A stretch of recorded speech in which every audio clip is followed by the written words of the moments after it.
एक समय की बात है, बलरामपुर नाम के गांव में सोहन नाम का एक गरीब किसान अपनी पत्नी रूपवती और बूढ़ी माँ के साथ रहा करता था। सोहन की एक छोटी सी बेटी थी जिसका नाम मुन्नी था। सोहन अपने परिवार का भरण पोषण गांव के मुनीम जी के यहाँ मजदूरी करके किया करता था। सोहन का घर का गुजारा बहुत मुश्किल से हो पाता था। सोहन के पास थोड़ी सी जमीन थी जिस पर रूपवती दिन भर मेहनत करके तरह तरह के फसल उगाती और गांव के बाजार के दिन सब्जियां और फल बेचा करती थी। सारे बलरामपुर वासियों रूपवती से ही सब्जियां और फल खरीदते। सब्जी ले लो, फल और सब्जी ले लो, ताज़ा ताज़ा सब्जी ले लो, फल और सब्जी ले लो, हरी भरी फल और सब्जियां ले लो, हरी भरी सब्जियां 20 रुपए किलो, सिर्फ 20 रुपए किलो, फल और सब्जियां ले लो। अरे रूपवती कैसी हो? घर में सब ठीक तो है ना? और मुन्नी कैसी है? मदन काका, मैं ठीक हूँ और घर में भी सब ठीक ही हैं और मुन्नी भी बिल्कुल ठीक है। काका और बताओ आज बाजार कैसे आना हुआ और काकी कहाँ है? क्या बताऊं रूपवती, तुम्हारी काकी किसी काम से दूसरे गांव गई है। इस कारण रसोइये का सारा काम मुझे ही करना पड़ रहा है, तो सोचा क्यों ना आज बाजार से सारा सामान लेते चलूं। अच्छा, तो ये बात है मदन काका। अच्छा रूपवती, तुम ये बताओ टमाटर कैसे किलो बेच रही हो? रोज की तरह 20 रुपए किलो ही बेच रही हूँ काका। अच्छा ऐसा करो रूपवती, मुझे 1 किलो टमाटर दे दो। क्यों नहीं काका, देती हूँ। इतना कहकर रूपवती मदन काका को 1 किलो टमाटर दे देती है और बदले में मदन काका से पैसे ले लेती है। रूपवती के खेत में एक पुराना कुआं भी था जो सालों भर सूखा ही रहता। उस कुएं में एक बूंद पानी भी नहीं था। इस कारण रूपवती दूसरे गांव वालों के कुएं का पानी अपने खेतों की सिंचाई और खेती के लिए इस्तेमाल करती थी। अपने कुएं से पानी लेते देखकर कुएं के मालिक हरिदास को रूपवती से बहुत जलन होती थी।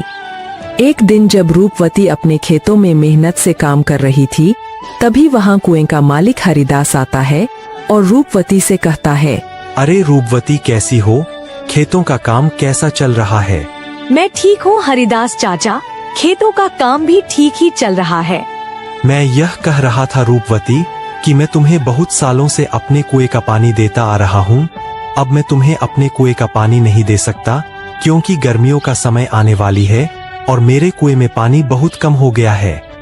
लेकिन हरिदास चाचा, अभी तो गर्मियों का समय आने में 2-3 महीने बाकी है, तब तक मैं अपनी खेतों का काम कैसे करूँगी? आप ही बताइए चाचा। मैं कुछ नहीं जानता रूपवती, यह तुम्हारी दिक्कत है, तुम अपना समझो। मैं तुम्हें अपने कुएं का पानी नहीं दे सकता। यह सुनकर रूपवती मन ही मन बहुत दुखी हो जाती है और घर जाकर अपने पति सोहन को सारी बातें बताती है। यह क्या हो गया भाग्यवान, यह क्या परेशानी आ पड़ी? अब हमारा घर का गुजारा कैसे होगा?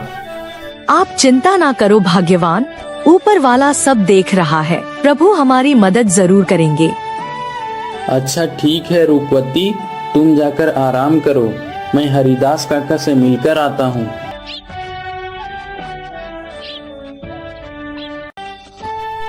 हरिदास काका, अरे ओ हरिदास काका, घर में हो कि नहीं? अरे कौन है भाई, रुको आता हूँ। अरे सोहन तुम हो? मेरे घर कैसे आना हुआ? हरिदास काका, मुझे रूपवती ने बताया कि आपने हमें कुएं का पानी देने से मना कर दिया। हाँ सोहन, यह बात सच है कि मैंने रूपवती को अपने कुएं का पानी लेने के लिए मना कर दिया। ऐसा क्या हो गया हरिदास काका? देखो सोहन, मैं तुम्हें कई सालों से अपने कुएं का पानी देता आ रहा हूँ और इस बार गर्मियों का समय आने वाली है, इस कारण मेरे कुएं का पानी बिल्कुल सूख कर कम हो गया है। अगर मैं तुम्हें अपने कुएं का पानी देता हूँ तो मुझे गर्मियों में बहुत परेशानी होगी। लेकिन हरिदास काका, अभी तो गर्मियाँ आने में 2-3 महीने का समय है, तब तक मेरे खेतों का क्या होगा? मैं कुछ नहीं जानता सोहन, मैंने रूपवती को भी कहा था कि यह तुम्हारी समस्या है। मैं तुम लोगों को अपने कुएं का पानी नहीं मानता है। फिर सोहन दुखी होकर थक हार के अपने घर की ओर निकल पड़ता है। रूपवती, हरिदास काका ने पानी देने से मना कर दिया। कह रहे थे अगर मैं तुम्हें पानी देता हूँ तो मुझे गर्मियों में बहुत परेशानी होगी। पानी के बिना क्या होगा भाग्यवान, हमारे सारे खेत तो सूख जाएंगे और हमारा गुजारा कैसे होगा। अच्छा, वो जो हमारा पुराना कुआं है उसको खुदवाने में कितना खर्च लगेगा? भाग्यवान 500 रुपए तो लग ही जाएंगे। अरे हमारे पास इतने पैसे तो हैं ही नहीं। अच्छा, अगर मैं खुद से ही कुएं को खोद दूं तो? क्या आप कर लेंगे? हाँ, अब कुआं मिस्त्री कर लेगा तो मैं क्यों नहीं कर लूँगा। अच्छा भाग्यवान, कल सुबह सुबह दोनों कुएं के पास चलेंगे। भाग्यवान जाओ, मुझे बहुत भूख लग रही है। जाओ जाओ, घर में जो कुछ भी है वो फटाफट लेकर आओ। इतने ही बीच में उन्हें एक आवाज सुनाई देती है। ये किसकी आवाज है? वह दोनों बाहर निकलकर देखते हैं तो एक साधु महाराज उनके घर के बाहर भिक्षा मांगने के लिए खड़े होते हैं। जो कुछ भी घर में हो, चावल, गेहूं, बाजरा, दाल, वो मुझे दे दो बेटा। अरे साधु महाराज, हम सब पहले से ही इतने गरीब हैं। हम जैसे तैसे करके अपना जीवन गुजार रहे हैं। ऐसे में हम तुम्हें कहाँ से दान दे। सोहन की स्थिति देखकर बाबा जी समझ चुके थे और बोले, कोई बात नहीं बेटा, कोई बात नहीं, ठीक है बेटा, अब मैं चलता हूँ। या किसी और के घर में भिक्षा मांग कर खा लूंगा। अरे रूपवती, हमारे घर में बाबा को देने लायक कोई भोजन है क्या? भाग्यवान, हमारे घर में बाबा को देने लायक कुछ भी नहीं है। केवल थोड़े से चावल थे जो तुम्हारे लिए बचा कर रख दिए थे। अगर वह बाबा को दे देंगे तो अगर मैंने आपके हिस्से का चावल बाबा को दे दिया तो तुम्हें भूखा रहना पड़ेगा। तुम उसकी चिंता मत करो भाग्यवान। अगर वैसे भी अगर मैं बाबा को भूखा जाने दूंगा तो मेरे गले से भोजन नहीं उतरेगा। जाओ वो भोजन लेकर आओ। गले से भोजन नहीं उतरेगा। जाओ वो भोजन लेकर आओ।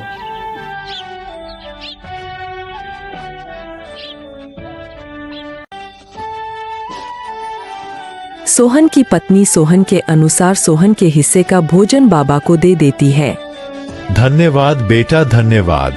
भले ही तेरे अभी बुरे दिन चल रहे हैं, मगर ऊपर वाला सब देख रहा है। वह एक दिन तेरी अवश्य सुनेगा।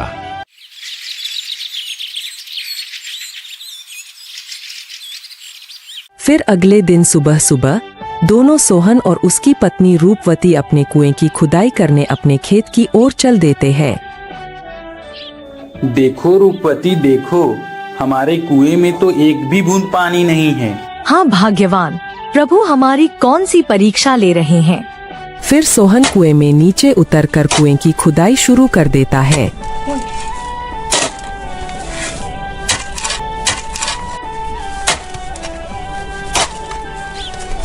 थोड़े समय बाद अचानक से कुएं की एक पत्थर के अंदर से पानी निकलने लगता है।